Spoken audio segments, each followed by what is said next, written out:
So like I had gone out on this solo, gotten lost, gotten scared, and then been like, oh shit, what if now I'm gonna be the next kid that went and died in the Amazon? And like I like slept in the hammock, but this is like as I was learning, so I didn't realize that the hammock that I had bought had a mosquito net on top, but the back was not mosquito proof, so they could stick through.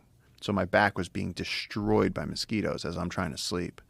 And like a couple of nights of that. And so I finally fall asleep and I wake up in the middle of the night and I hear breathing right next to my face.